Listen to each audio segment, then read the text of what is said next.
যে সিনেমাতে আমার অস্বাভাবিক মৃত্যু থাকবে সেই সিনেমাতে আমি অভিনয় করব না। কিন্তু একটি সিনেমা করতে গিয়ে আমি বিদ্রোহ ঘোষণা করি। সব সিনেমাতে আমাকে মরতে হয় অস্বাভাবিকভাবে।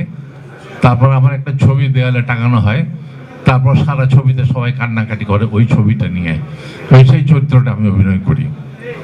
বস, এটা কি করেন আপনি? আপনারে মাইরা যে কত আনন্দ এটা আপনি বুঝবেন না। আপনারে মারলে পাবলিকে হেভি খায়।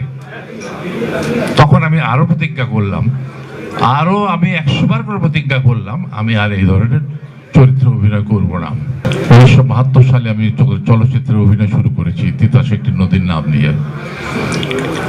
আমি 92 সাল পর্যন্ত মোটামুটি অভিনয় করে গেছি, ঠিক পেশাদার অভিনেতা হিসেবে না, কিন্তু বিভিন্ন চরিত্রে বিভিন্ন সিনেমাতে অভিনয় করেছি। 92 সালে আমি পেশাদার অভিনয় শুরু করলাম।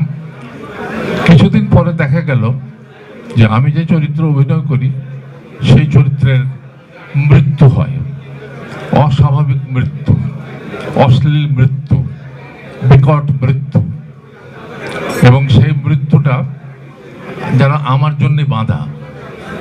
সব সিনেমাতে আমাকে মরতে হয় অস্বাভাবিকভাবে। তারপর আমার একটা ছবি দেয়ালে টাঙানো হয়, তারপর সারা ছবিতে সবাই কান্নাকাটি করে ওই ছবিটা নিয়ে, সেই চরিত্রটা আমি অভিনয় করি।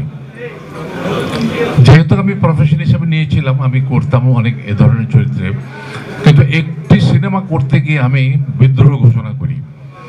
সেটা হলো জীবন চৌধুরীর একটি সিনেমা, আমার নামটা মনে নেই সিনেমার।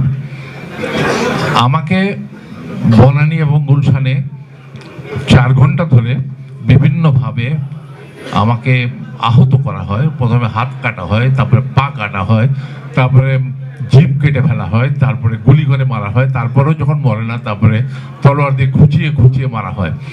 এবং তখন আমি বিদ্রোহ করি। আমি জীবন চৌধুরীকে বলি, এই কি অভিনয়, এই কি শিল্প, এই কি তোমার ক্রিয়েটিভিটি?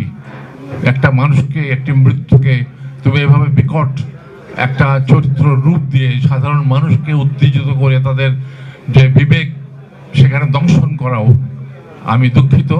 আমি আজকে এইখানে প্রতিজ্ঞা করলাম, যে সিনেমাতে আমার অস্বাভাবিক মৃত্যু থাকবে সেই সিনেমাতে আমি অভিনয় করব না। তখন যে আমাদের যে ফাইটার মুসলিম আলী আমাকে বলে, বস, এটা কি করেন আপনি? আপনারে মাইরা যে কত আনন্দ এটা আপনি বুঝবেন না। আপনারে মারলে পাবলিকে হেভি খায়। তখন আমি আরো প্রতিজ্ঞা করলাম, আমি 100 বার করে প্রতিজ্ঞা করলাম আমি আর এই ধরনের চরিত্র অভিনয় করব না। তারপর থেকে আমি আবার অনিয়মিত হয়ে গেলাম চলচ্চিত্র।